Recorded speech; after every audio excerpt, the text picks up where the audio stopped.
हाँ, good afternoon. इससे पहले वाले वीडियो लेक्चर में हमने देख लिया था कि मैग्नेटाइजेशन का कारण क्या है, कि ऐसा क्या होता है कि जिसकी वजह से एक पर्टिकुलर ऑब्जेक्ट जो है वो मैग्नेट बन जाता है। और ये हमने देखा था कि अगर उस ऑब्जेक्ट के एटम में एक अनपेयर्ड इलेक्ट्रॉन है या फिर मल्टीपल अनपेयर्ड इलेक्ट्रॉन्स है, तो उस एटम का एक नेट मैग्नेटिक मोमेंट बन जाता है।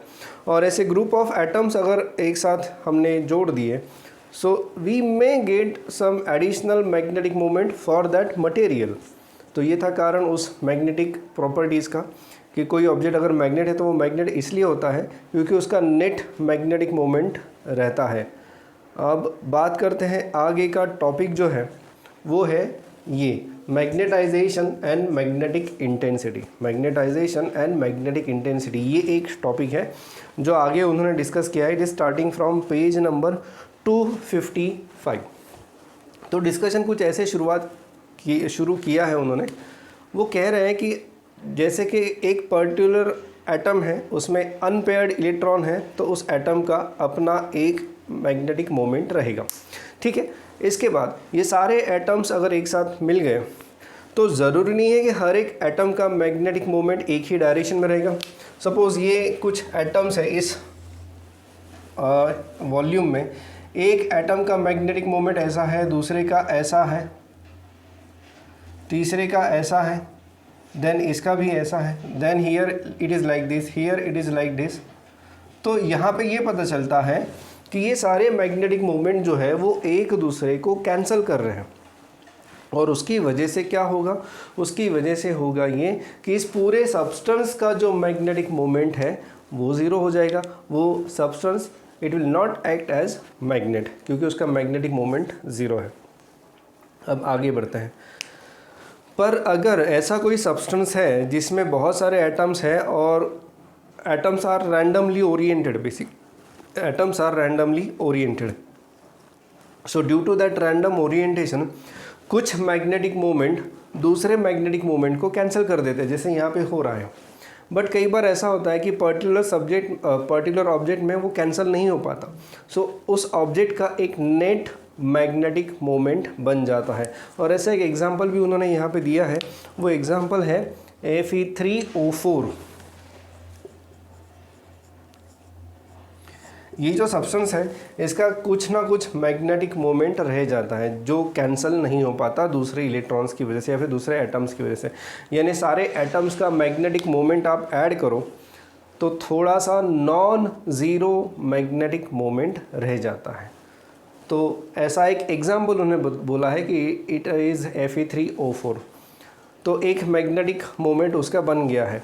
तो ये अगर सब्सटेंस है, मान लो ये Fe3O4 है, तो उसका जो नेट मैग्नेटिक मोमेंट है वो इस डायरेक्शन में है। मैग्नेटिक मोमेंट यानी ये साउथ हो जाएगा, ये नॉर्थ हो जाएगा। और इसका जो टोटल वॉल्यूम है, let total volume be V। तो मैग्नेटाइजेशन का मतलब ये होता है, मैग्नेटाइजेशन का मतलब है, मैग्नेटाइजेशन सिंबल है capital M। So magnetization is equal to net magnetic moment, net magnetic dipole moment भी आप बोल सकते हो। So net magnetic dipole moment divided by volume। So this is magnetization। magnetization का जो मीनिंग है वो है net dipole moment per unit volume. So dipole moment divided by volume। dipole moment का जो यूनिट है, now let us try to find out unit of magnetization। तो dipole moment का जो यूनिट है वो है एम्पियर मीटर स्क्वायर और वॉल्यूम का यूनिट है मीटर क्यूब। तो इसका जो यूनिट बन जाता है वो है एम्पियर पर मीटर। उसे ऐसे भी लिखते हैं हम लोग। तो ये है यूनिट ऑफ मैग्नेटाइजेशन, वो यहाँ पे डिस्कस किया हुआ है, दिखाई दे रहा है पेज नंबर 255 पे। अब बात करते हैं आगे की। तो सपोज़ कि हमारे पास एक ऐसा सब्सटेंस है, ये ऐसा, जिसका मैग्नेटिक मोमेंट ज़ीरो नहीं है, उसके पास थोड़ा सा मैग्नेटिक मोमेंट, थोड़ा या कुछ मैग्नेटिक मोमेंट है। और ऐसे सब्सटेंस को हमने, अब मुझे थोड़ी डायग्राम चेंज करनी पड़ेगी, मैं इसको मिटा देता हूँ पहले।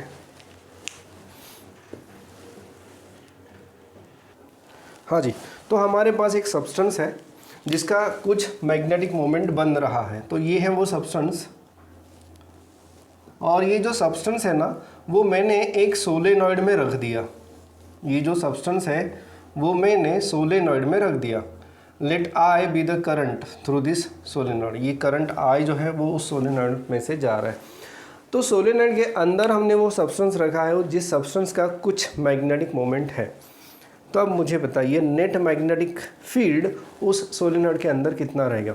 सो नेट मैग्नेटिक फील्ड इस सोलेनॉइड के अंदर जो रहेगा, पहले तो सोलेनॉइड का खुद का जो मैग्नेटिक फील्ड बनेगा वो बनेगा म्यू ज़ीरो एन आई, ये सोलेनॉइड का खुद का मैग्नेटिक फील्ड है, प्लस जो दूसरा मैग्नेटिक फील्ड यहाँ पे बनेगा वो कितना बनेगा, that is the magnetic field contributed by this inner object. तो वो कितना रहेगा उसके ऊपर एक डिस्कशन यहाँ पे किया है। सो बात ऐसी है कि अगर ये वो ऑब्जेक्ट है और ये उसका डाइपोल मोमेंट है, तो हमें पता है कि magnetic field is directly proportional to dipole moment. या फिर मैं ये बोल सकता हूँ कि जितना ज़्यादा मैग्नेटाइजेशन रहेगा, मैग्नेटाइजेशन का मतलब क्या है, magnetization is magnetic dipole moment upon volume. तो जितना ज़्यादा मैग्नेटिक डाइपोल मोमेंट रहेगा उतना स्ट्रॉन्ग मैग्नेटिक फील्ड वो हमें देगा। जितना ज़्यादा मैग्नेटिक डाइपोल मोमेंट रहेगा उतना स्ट्रॉन्ग मैग्नेटिक फील्ड वो हमें देगा। सो जो इसकी वजह से जो मैग्नेटिक फील्ड है उन्होंने सिम्बॉल्स क्या यूज़ किए, let me see. So B0 is the magnetic field due to solenoid, and दूसरा जो सिंबल उन्होंने यूज़ किया है that is BM। So BM is magnetic field due to this object which is having some magnetic moment with it. So BM is the magnetic field contributed by this object, जो हमने इसके अंदर रखा है। और उनका ये कहना है कि मैग्नेटिक मोमेंट जितना स्ट्रॉन्ग रहेगा उतना ज़्यादा मैग्नेटाइजेशन रहेगा, मैग्नेटाइजेशन जितना ज़्यादा रहेगा उतना ज़्यादा मैग्नेटिक फील्ड स्ट्रॉन्ग रहेगा। तो इन शॉर्ट वो ये कहना चाहते हैं कि this magnetic field is directly proportional to magnetization, this magnetic field is directly proportional to magnetization. फिर से बता रहा हूँ, ये मैग्नेटिक फील्ड यानी this is the magnetic field generated by this object जिसका मैग्नेटिक मोमेंट नॉन ज़ीरो है, ये याद रखना। So BM is directly proportional to M and hence there is a constant of proportionality, और वो constant of proportionality भी वो हमें मिलती है mu zero M, where mu zero stands for permeability. So BM is mu zero M। तो अब जो नेट मैग्नेटिक फील्ड मिला, इसके अंदर जो नेट मैग्नेटिक फील्ड रहेगा वो क्या रहेगा, magnetic field contributed by solenoid plus magnetic field contributed by this object, that is BM. So B0 is mu 0 Ni plus mu 0 M। ये एक इक्वेशन आपको यहाँ पे दिखाई दे रहा है। फिर इक्वेशन 11.14। फिर उन्होंने क्या किया, नाउ ये जो डिस्कशन मैं यहाँ पे करने वाला हूँ इसमें लगभग 3-4 नई फिज़िकल क्वांटिटीज़ इंट्रोड्यूस होने वाली है। एक एक को देख लेते हैं, बहुत कॉम्प्लिकेशंस नहीं है इसमें, बट कुछ सिंप्लिसिटी के लिए हमने ये क्वांटिटीज़ इंट्रोड्यूस किए हैं। तो पहली जो अभी नई फिज़िकल क्वांटिटी इंट्रोड्यूस होने वाली है, पहले तो हमने ऑलरेडी कर लिया, दैट इज़ मैग्नेटाइजेशन, ये ऑलरेडी हो चुकी है। नेक्स्ट जो नई फिज़िकल क्वांटिटी है दैट इज़ Ni। तो मुझे यहाँ पे एक ऐसी फिज़िकल क्वांटिटी चाहिए which is independent of material of the medium, यानी which is independent of the medium, यानी magnetic field but it should be independent of medium. So उसको मैं नाम देता हूँ magnetic field intensity. And this magnetic field intensity जिसका हमने symbol रखा है H and it is given by Ni। So यहाँ पे कहीं पर भी आपको परमिएबिलिटी या परमिटिविटी ऐसा कुछ दिखाई नहीं दे रहा है। इसका मतलब क्या है, this is the magnetic field intensity and it is independent of the medium. तो ये H is equal to Ni, this is called as intensity, magnetic field intensity. So ये H की वैल्यू मैं यहाँ पुट कर दूँ, so B is equal to mu zero H plus mu zero M। ये एक इक्वेशन आपको दिखाई दे रहा होगा, ये कहाँ पे है इक्वेशन 11.15 के ऊपर। यहाँ पे अभी उन्होंने क्या कर लिया, 11.15 में mu zero is equal to H plus M, mu zero को उन्होंने कॉमन ले लिया। मैं फिर से बता रहा हूँ, just for the sake of simplicity कुछ फिजिकल क्वांटिटीज़ यहाँ पे इंट्रोड्यूस की गई है। उसमें से ये एक है, वो है magnetic field intensity. In short ये जो है ये मैग्नेटिक फील्ड इंटेंसिटी हमें बताएगा and it is independent of the medium, और मीडियम हमें लाना है तो ये म्यू ज़ीरो से हमें उससे मल्टीप्लाई करना पड़ेगा। नेक्स्ट इज़, आगे उनका कहना ये है कि दिस, अब क्या हो रहा है हम देख सकते हैं यहाँ पे कि म्यू ज़ीरो है and in the bracket H and M they are getting added, H and M they are getting added. तो आप किसको ऐड कर सकते हो? तो आपने जब पहले एक चैप्टर पढ़ा था measurement and units and dimension, इसमें आपने देखा था कि आप दो फिजिकल क्वांटिटीज़ को ऐड कर सकते हो ओनली व्हेन वो दोनों फिजिकल क्वांटिटीज़ सेम है या फिर उनके डायमेंशंस सेम हैं। तो जैसे मैं ये इन दोनों को ऐड कर रहा हूँ, इसका मतलब ये है कि ये दोनों फिजिकल क्वांटिटीज़ जो है they are having same dimensions, they are having same unit as well. तो मैग्नेटाइजेशन का जो यूनिट था वो हमने देख लिया था, it is ampere per metre. तो इसका भी जो यूनिट रहेगा that will be ampere per metre. Next बढ़ते हैं आगे। अब आगे का डिस्कशन सुनो, उन्होंने कुछ डिस्कशन वहाँ पे किया है बट मैं थोड़ा अपने शब्दों में कहना चाहता हूँ इसे। तो ये मैग्नेटाइजेशन किससे रिलेटेड है? मैग्नेटाइजेशन जो है वो related to this inner object. अब ये इनर ऑब्जेक्ट को मैं ऑलरेडी रखा रहा हूँ एक एक्सटर्नल मैग्नेटिक फील्ड, और ये एक्सटर्नल मैग्नेटिक फील्ड कौन दे रहा है? सोलेनॉइड दे रहा है। सोलेनॉइड का खुद का एक मैग्नेटिक फील्ड है which is given by mu zero N I. उसमें मैंने क्या कर दिया, दूसरा एक सब्सटेंस रख दिया है जिसका मैग्नेटिक मोमेंट है स्मॉल m, ये वाला, और obviously there is a magnetization capital M। तो अब ये जो एक्सटर्नल फील्ड है, एक्सटर्नल फील्ड की वजह से इसमें भी तो चेंजेस आएंगे। जैसे आप एक लोहे का टुकड़ा मैग्नेटिक फील्ड में रखते हो तो वो लोहे का टुकड़ा थोड़ी देर के लिए मैग्नेट बन जाता है, यानी उसमें कुछ मैग्नेटाइजेशन की प्रॉपर्टीज़ आ जाती है, या फिर मैं बोल सकता हूँ कि उसमें कुछ मैग्नेटाइजेशन बढ़ जाता है या फिर कम हो जाता है। तो वैसे ही इस ऑब्जेक्ट का भी जो इनिशियल मैग्नेटाइजेशन है उसमें कुछ चेंजेस हो जाएंगे, और वो चेंजेस कैसे रहेंगे? जितना स्ट्रॉन्ग मैग्नेट रहेगा उतना ज़्यादा, जैसे मान लो कि लोहे का टुकड़ा है तो जितना स्ट्रॉन्ग मैग्नेटिक फील्ड रहेगा उतना स्ट्रॉन्ग वो लोहे का टुकड़ा भी मैग्नेट बनेगा, टेम्पररी मैग्नेट वो बनेगा। हाँ, जैसे मैग्नेटिक फील्ड हट जाएगा वो भी, उसकी भी मैग्नेटाइजेशन जो है वो ज़ीरो हो जाएगी। But as long as that substance in that magnetic field, उसका मैग्नेटाइजेशन जो है वो चेंज होगा, और जितना स्ट्रॉन्ग रहेगा मैग्नेटिक फील्ड उतना ही ज़्यादा इफेक्ट उस मैग्नेटाइजेशन पे पड़ेगा। That means that external magnetic field is affecting M।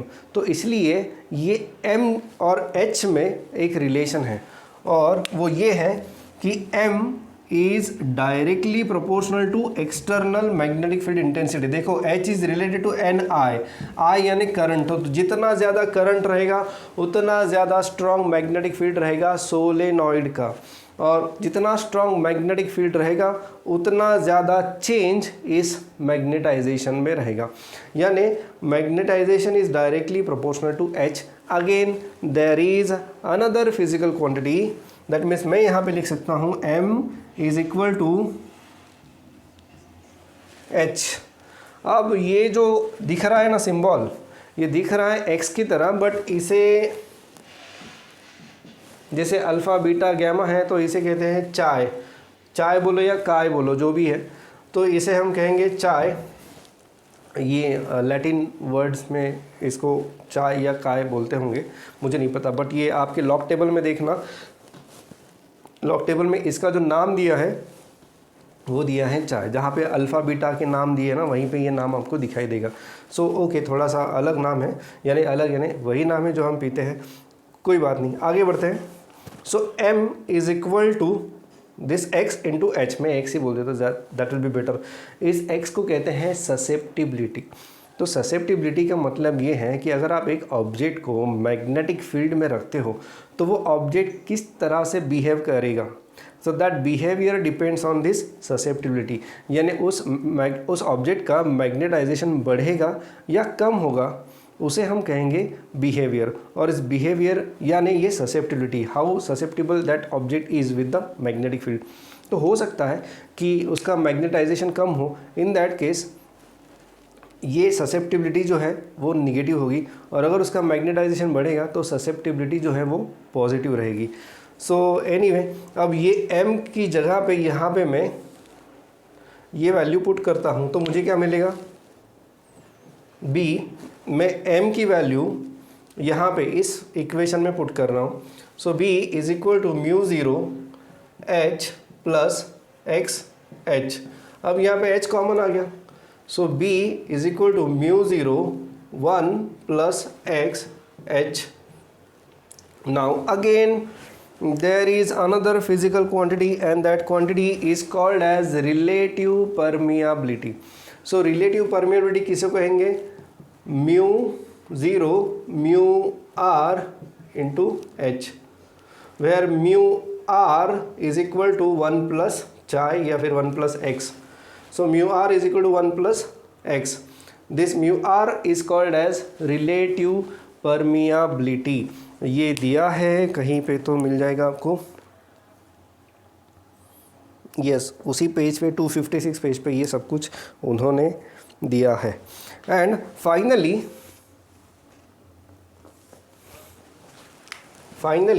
ये जो है ना दिस क्वांटिटी, उसके कॉमन सिंबल दे दिया mu H, B is equal to mu H. So mu is permeability of the material, ये जो मटेरियल है उसकी ये परमियाबिलिटी बताता है। जैसे for example epsilon permittivity of the medium which is equal to epsilon naught K, where K is dielectric constant. So epsilon is equal to epsilon naught K. तो उसी तरह से this mu is equal to mu zero mu R, where mu R is relative permeability. So ये final expression यहाँ पे बन जाता है। और ये एक्सप्रेशन जो है ना इसमें हमने क्या मिलेगा, यानी ये ठीक है ये हमने कर तो लिया, अब हमें क्या मिलेगा इससे, तो इससे आपको मिलता है कई सारे न्यूमेरिकल्स इस पे आ सकते हैं। तो x की वैल्यू दे देंगे, दे में आस्क यू रिलेटिव परमियाबिलिटी, या फिर दे में ask you mu directly, x की वैल्यू दे के दे में आस्क यू म्यू ज़ीरो की वैल्यू आपको पता है इट इज़ 4 पाई इंटू 10⁻⁻⁷। तो ऐसे कई सारे न्यूमेरिकल्स आपको आ सकते हैं, इसलिए डेरिवेशन बहुत बहुत बहुत इंपॉर्टेंट है। कोई भी डाउट है तो आप ये डेरिवेशन पूछ सकते हो, बट इसे ज़रा अच्छे से समझ लेना, जो जो बताया है उसे ज़रा अच्छे से देख लेना। So this is all about magnetization and magnetic intensity. आगे एक येलो बॉक्स है और उस येलो बॉक्स में उन्होंने परमियाबिलिटी एंड परमिटिविटी के बारे में कुछ बातें कही है, और उसी के साथ साथ उसी बॉक्स में उन्होंने इसके बारे में भी बात की है, ससेप्टिबिलिटी, एक्स यानी ससेप्टिबिलिटी, उसके बारे में भी बात की है। तो वो देख लेते हैं, थोड़ा बहुत डिस्कस कर लेते हैं। तो एक छोटा सा पार्ट यहाँ पे ऐसा है डिस्कस करने लायक है, वो ये है कि परमियाबिलिटी जो है दैट इंडिकेट्स कि अगर एक सब्सटेंस है उसे आपने मैग्नेटिक फील्ड में रखा तो कितनी field lines, magnetic field lines उसमें से पास होगी, that is indicated by permeability. Yellow box पक्का पढ़ना, पेज नंबर है 256, तो इसमें ये सब दिया है जो मैं बता रहा हूँ। So permeability indicates how many number of lines will pass through the material जिसकी परमियाबिलिटी म्यू है, that is indicated by permeability. For example अगर उन्होंने एक सुपर कंडक्टर का एग्जांपल दिया है, सुपर कंडक्टर एक थोड़ी कंसेप्ट है जो हमें तो नहीं है बेसिकली, यानी जिसका रेजिस्टेंस ज़ीरो रहता है और उसमें से करंट पास करने के लिए कोई भी एनर्जी की ज़रूरत नहीं होती है, उसे हम कहते हैं सुपर कंडक्टर्स। बट एक सुपर कंडक्टर की खासियत ये है कि उसकी ससेप्टिबिलिटी जो रहती है वो -1 रहती है। क्यों रहती है ये हमें नहीं है, बट ससेप्टिबिलिटी सुपर कंडक्टर की जो ससेप्टिबिलिटी रहती है वो रहती है -1।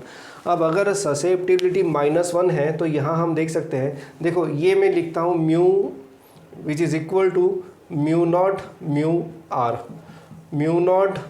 Mu R is 1 plus X.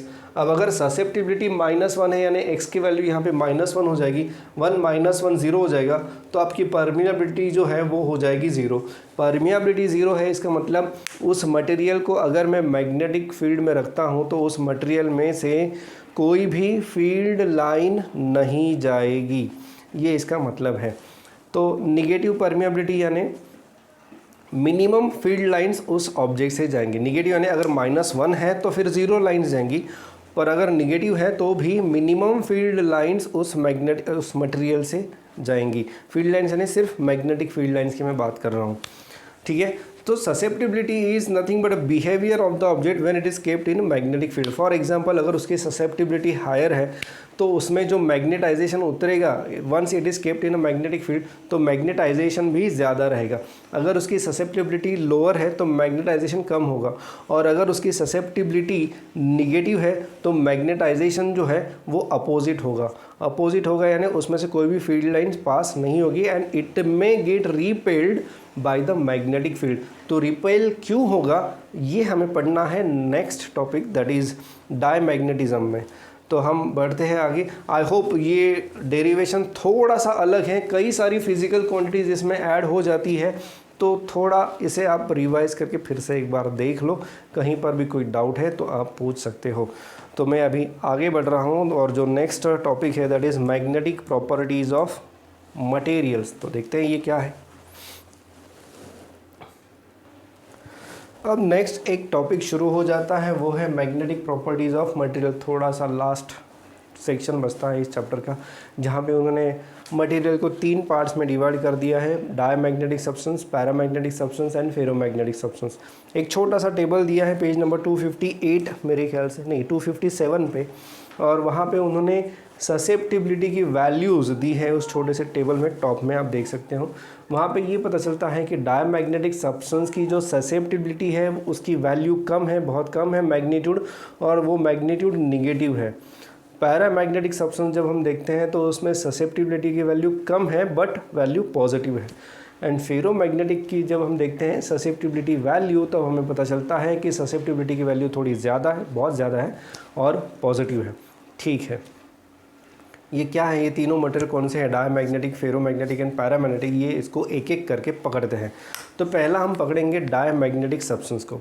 So the diamagnetic substance is the substance which is weekly repelled by the magnet. Yes, ये जो सब्सटेंस है अगर आप इसे मैग्नेटिक फील्ड में लेके जाओगे तो मैग्नेटिक फील्ड लाइन्स ये सब्सटेंस जो है it will be repelled by the magnet. ऐसा हमने कभी देखा नहीं है और हम कभी एक्सपीरियंस भी नहीं करते कि ऐसा कुछ हो रहा है वहाँ पे, बट बेसिकली ऐसा होता है। और जस्ट वो जो फोर्स ऑफ रिपल्शन रहता है वो बहुत कम रहता है और इसलिए हम फील नहीं कर पाते, बट एक्चुअली ये ऐसा हो जाता है and it can be verified by some experiments. तो एक एक्सपेरिमेंट भी यहाँ पे दिया गया है, उसे भी हम थोड़ा सा देख लेंगे बाद में। पहले देख लेते हैं कि why diamagnetic substance is repelled by the magnet. तो इसका जो एक्सप्लेनेशन आपके टेक्स्ट बुक में दिया है, उन्होंने कुछ तो लेंज लॉ यूज़ किया है और लेंजेस लॉ जो है वो नेक्स्ट चैप्टर में है। यस, इलेक्ट्रोमैग्नेटिक इंडक्शन में ये लेंजेस लॉ है, तो मैं उस मेथड से इसको एक्सप्लेन नहीं करूँगा। हाँ, अगर वो लेंजेस लॉ हो जाता है तो हम एक बार डाउट सेशन में बैठेंगे और उसमें मैं ट्राई करूँगा कि उस मेथड से मैं बताने की कोशिश करूँ, बट ऐसा कुछ बताना थोड़ा गड़बड़ हो जाएगी क्योंकि वो कंसेप्ट मैच नहीं हो पा रही है यहाँ पे। बट एनीवे उन्होंने दे दिया है तो हम उसे कैसे लिखना है मैं बाद में बता दूंगा, बट कंसेप्ट कैसी है यहाँ पे अप्लाई कर सकते हैं वो थोड़ा सा यहाँ पे देख लो। सबसे पहले मैग्नेटिज्म का ओरिजिन क्या है। मैग्नेटिज्म का ओरिजिन ये है कि electrons are revolving around the nucleus, और उसकी वजह से होता ये है कि electrons they have some their own magnetic moment, और उसकी वजह से एटम का भी मैग्नेटिक मोमेंट हो सकता है अगर वहाँ पे अनपेयर्ड इलेक्ट्रॉन है। परंतु डायमैग्नेटिक सब्सटेंस ऐसे होते हैं जिनमें अनपेयर्ड इलेक्ट्रॉन होता ही नहीं है, तो उसके कारण net magnetic moment of atom of diamagnetic substance is zero. याद रखना, ये एमसीक्यू में आ सकता है। Net magnetic moment of atom of diamagnetic substance is zero. क्यों ज़ीरो है? क्योंकि उसमें एक भी अनपेयर्ड इलेक्ट्रॉन नहीं है, सारे के सारे इलेक्ट्रॉन जो है वो पेयर्ड इलेक्ट्रॉन्स है। उसके कारण जो पॉलीज एक्सक्लूसिव प्रिंसिपल था उसकी वजह उसमें क्या कहता है वो कि सारे के सारे क्वांटम नंबर सेम नहीं रहेंगे, तो वहाँ पे स्पिन क्वांटम नंबर अपोजिट रहेगा। उसकी वजह से मैग्नेटिक मोमेंट दो पेयर में जो दो इलेक्ट्रॉन्स है उनका अपोजिट हो जाएगा और वो एक दूसरे का मैग्नेटिक मोमेंट जो है वो कैंसिल कर देंगे। उसकी वजह से उस पूरे एटम में सारे के सारे पेयर्ड इलेक्ट्रॉन्स है और उसकी कारण होता ये है कि there is no magnetic moment associated with the atom, atom का नेट मैग्नेटिक मोमेंट जो है वो ज़ीरो हो जाता है। फिर भी जब भी आप डायमैग्नेटिक सब्सटेंस मैग्नेटिक फील्ड में रखते हो so it is weekly repelled, थोड़ा सा फोर्स ऑफ रिपल्शन कम रहता है, it is weekly repelled by the magnetic field. तो मैग्नेटिक मोमेंट ज़ीरो है तो वो रिपेल कैसे होता है यही हमें देखना है।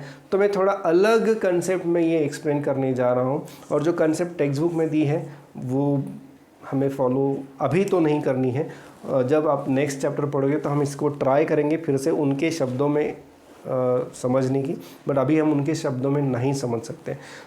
और जो प्रीवियस टेक्स्ट बुक था ना उसमें तो बहुत ही कम शब्दों में उन्होंने बस हाथ ऊपर कर ली थी, भाई ऐसा होता है, दैट्स इट, बाकी कुछ नहीं।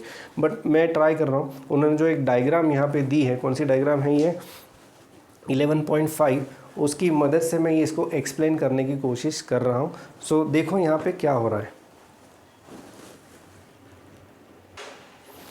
तो हमारे पास एक इलेक्ट्रॉन की पेयर है, तो उसमें से एक इलेक्ट्रॉन जो है वो ऐसे घूम रहा है, इलेक्ट्रॉन ऐसे घूम रहा है तो करंट ये ऐसे आ रहा है, बेसिकली करंट की direction opposite to the direction of flow of electron रहेगी। दूसरा इलेक्ट्रॉन है वो ऐसे जा रहा है तो करंट अपोजिट डायरेक्शन में जाएगा। सो ये दोनों इलेक्ट्रॉन जो है वो एक ही ऑर्बिट में है, because we are having pair of electron, यहाँ पे अनपेयर्ड इलेक्ट्रॉन है ही नहीं, we are talking about diamagnetic substance. तो यहाँ पे क्या होता है, एक सिंपल शब्द में बता देता हूँ, बहुत ज़्यादा डिटेल में मैं इसको अभी नहीं बताऊँगा क्योंकि जो लेंजेस प्रिंसिपल है वो आपका होना है, उसे थोड़ा टाइम है। और फिर भी ये कहूँगा मैं कि वो समझने के बाद भी इसको समझना थोड़ा कॉम्प्लिकेटेड हो जाएगा। तो बहुत सिंपल शब्दों में कहा जाए, जैसे पिछले सिलेबस में दिया था तो उसकी भाषा में बता देता हूँ। This is your external magnetic field, ये जो बीच में दिया है this is your external magnetic field, और ये जो इलेक्ट्रॉन है इसकी वजह से जो मैग्नेटिक मोमेंट बन रहा है उसकी डायरेक्शन ये ऐसी रहेगी। कैसे पता चला, इसको राइट हैंड में ले लो, ये लूप ले लो, इसको राइट हैंड में ले लो ऐसे, तो मैग्नेटिक करंट ऐसे जा रहा है तो मैग्नेटिक फील्ड लाइन जो रहेंगी वो ऐसे अंदर से ऊपर जा रही है, बाहर से नीचे जा रही है, यानी मैग्नेटिक फील्ड लाइन्स, यानी ये नॉर्थ पोल हो जाएगा, ये साउथ पोल हो जाएगा। उसी मेथड से इसका देखो, इसका मैग्नेटिक मोमेंट जो है वो डाउनवर्ड डायरेक्शन में रहेगा। तो जो कहा गया था बुक्स में इससे पहले वाले सिलेबस में, उसी में मैं बता रहा हूँ कि वो ये कहा गया था कि for the electron whose magnetic moment is in the opposite direction of magnetic field, for the electron whose magnetic moment is in the direction of is in the opposite direction of external magnetic field, magnetic moment will, इसका speed बढ़ता है, basically इसका जो speed है वो बढ़ जाता है, इसका स्पीड बढ़ने से इसका मैग्नेटिक मोमेंट बढ़ जाएगा। और for the electrons whose magnetic moment is in the same direction as that of external magnetic field, its speed reduces, इसका स्पीड रिड्यूस हो गया तो इसका जो मैग्नेटिक मोमेंट है वो भी कम हो जाएगा। तो अभी इन दो इलेक्ट्रॉन्स में जब मैग्नेटिक फील्ड में नहीं रखा था तो दोनों का मैग्नेटिक मोमेंट सेम था और वो दोनों एक दूसरे को कैंसिल कर रहे थे। अब हमने इसको मैग्नेटिक फील्ड में रखने की वजह से क्या हो गया, इसका मैग्नेटिक मोमेंट बढ़ गया और इसका मैग्नेटिक मोमेंट कम हो गया। In which direction the resultant magnetic moment is? The resultant magnetic moment is in the opposite direction. So ये हो जाएगा आपका साउथ और ये हो जाएगा नॉर्थ। तो नॉर्थ के पास ये नॉर्थ आ जाता है और उसकी वजह से ये डायमैग्नेटिक सब्सटेंस जो है वो रिपेल हो जाता है। This is the reason given in previous syllabus. इस सिलेबस में जो रीज़न दिया है उसे मैं अभी नहीं बताऊंगा, उसे मैं बाद में डिस्कस करूंगा बिकॉज अभी के लिए आउट ऑफ स्कोप है। जब हम पढ़ेंगे लेंस लॉ तब हम इसे देख लेंगे। तो ये एक छोटा सा जस्टिफिकेशन था और मेरे ख्याल से एग्ज़ाम में भी आप इतना ही लिखोगे तो भी सफिशिएंट रहेगा। एक्सप्लेनेशन कुछ ऐसे दिया है, यानी मैं दे रहा हूँ कि for the electron whose magnetic moment is in the opposite direction of external magnetic field, the speed of rotation of electron increases and hence is magnetic moment increases and opposite happens with the another electron. और ये दोनों electron एक ही orbit में है तो resultant जो magnetic moment है वो अपोजिट डायरेक्शन में बढ़ेगा, तो नॉर्थ को नॉर्थ फेस करेगा और when two similar poles come close to each other there is repulsion. तो ये था रीज़न किसका, कि why diamagnetic substance is repelled by the magnet. और थोड़ा डिटेल में हम जाएंगे इस रीज़न में, बट उसे थोड़ा हमें समय लगेगा क्योंकि ये इमीडिएटली जैसे उन्होंने दिया है वैसे बताना थोड़ा मुश्किल है, क्योंकि कुछ कंटेंट्स अभी भी आपके बाकी है। So that's it. So diamagnetic substance जो है it is repelled by the magnet या फिर एक्सटर्नल मैग्नेटिक फील्ड। और क्यों रिपेल होता है, इसके पीछे का जो कारण है वो ऐसे दिया है, मैंने शॉर्ट में दे दिया है, डिटेल में हम बाद में देख लेंगे। अब इसकी कुछ प्रॉपर्टीज़ है, how to verify whether the substance is diamagnetic और नॉट, ये हम देखेंगे, आगे का डिस्कशन उन्होंने दिया है, तो आगे के डिस्कशन में हम इसे कंसिडर करेंगे। तो फिलहाल के लिए बस इतना ही।